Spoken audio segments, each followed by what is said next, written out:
देश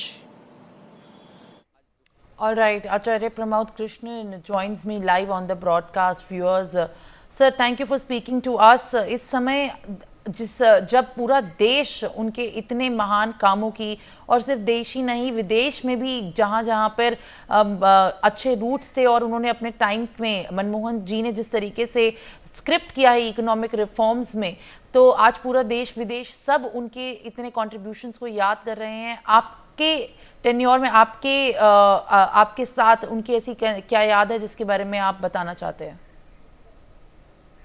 देखिए, मनमोहन सिंह जी एक बहुत ही विद्वान व्यक्ति थे। विद्वान व्यक्ति के साथ साथ एक चिंतक थे।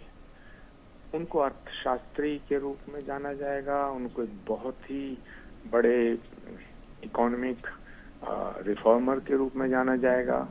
और इस सब के साथ साथ उन्होंने जो 10 साल इस देश को दिशा दी, 10 साल इस देश को चलाया, तो वो बहुत ही यादगार दौर रहा है, क्योंकि दुनिया उस समय रिसेशन से जूझ रही थी और देश को उन्होंने आर्थिक मंदी के से बचाया।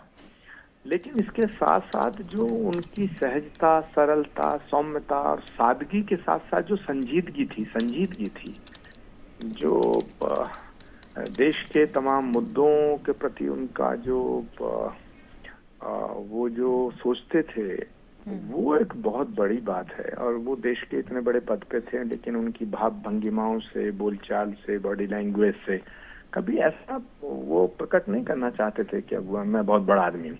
वो बहुत बड़े इंसान थे, बहुत बड़ी शख्सियत थे।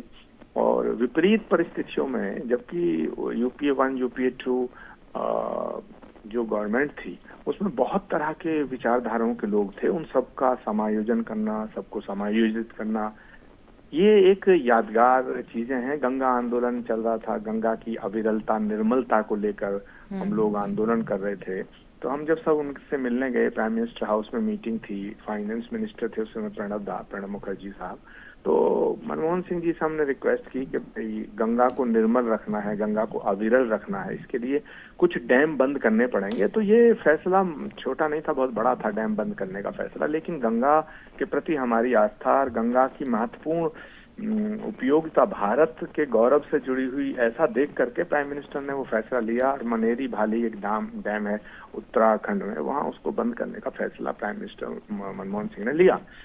तो आज वो नहीं रहे हमारे बीच में, लेकिन लाल बहादुर शास्त्री के बाद इतना सरल, सहज, सादगी भरा इंसान जिसकी डेप्थ बहुत थी, तो मुझे लगता है कि हमेशा डॉक्टर मनमोहन सिंह जी को याद किया जाएगा और याद किया जाना चाहिए। मैं भावभीनी श्रद्धांजलि उनको देता हूँ, प्रकट करता हूँ और दिव्यांत्मा को नमन करता हूँ। परमात्मा से प्रार्थना करता हूँ कि उन्हें अपने श्री चरणों में स्थान दे। मिस्टर प्रमोद, अभी जिस तरीके से देखा जा रहा है, हर कोई एक और जो बहुत इम्पोर्टेंट और वाकया है जिसमें history will be kind to doctor Manmohan Singh, जिसका पूरा तात्पर्य ये है कि शायद जब उनके कामों की सराहना नहीं हुई थी, बट अब पूरा देश उनके गुणगान गा रहा है। तो हिस्ट्री अब उनसे काफ़ी वो इस हिस्ट्री उनको काफ़ी कॉन्ग्रेचुलेट कर रही है, काफ़ी लॉर्ड कर रही है। वो नहीं रहे हैं तो उनके जो काम है, उनके विश्व भर के स्तर के अंदर सब लोग अब इस काम के बारे में जान रहे हैं। लोकतंत्र है, डेमोक्रेसी है, इसमें जब आदमी कुछ भी करता है ना, तो विरोधी लोग उस पर उंगली उठाते हैं। आज नरेंद्र मोदी जो काम कर रहे हैं, वो देश के हित में बहुत से काम कर रहे हैं, लेकिन पिछले 10 सालों से विपक्ष उन पर हमले ही करता रहता है, उनके किसी काम की प्रशंसा नहीं करता। ये तो चलता रहता है, ये तो ऑब्वियस है।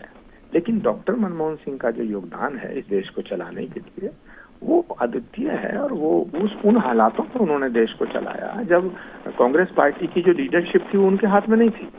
कांग्रेस पार्टी की लीडरशिप सोनिया गांधी जी के हाथ में थी, राहुल गांधी के हाथ में थी, और प्राइम मिनिस्टर थे। तो ऐसे हालातों में, इन हालातों में देश को चलाना, और एब्सोल्यूट गवर्नमेंट नहीं थी, कॉलिशन गवर्नमेंट थी, तो इस कॉलिशन गवर्नमेंट को 10 साल चलाना, नेहरू गांधी खानदान के बाद, पंडित नेहरू और इंदिरा गांधी के बाद कोई भी उस समय तक ऐसा प्राइम मिनिस्टर नहीं हुआ जो लगातार 10 साल प्रधानमंत्री रहा हो। उनके बाद में अब नरेंद्र मोदी जी का जरूर 11वां साल चल रहा है। तो मैं ऐसा मानता हूं कि मनमोहन सिंह इस देश के प्रधानमंत्री के रूप में जाने जाएंगे, सफल प्रधानमंत्री के रूप में जाने जाएंगे, कुशल प्रशासक के रूप में जाने जाएंगे, और विपरीत परिस्थितियों में कैसे कश्ती को तूफान में से निकाल के किनारे पे लगाया जाता उसके लिए जाने जाएंगे।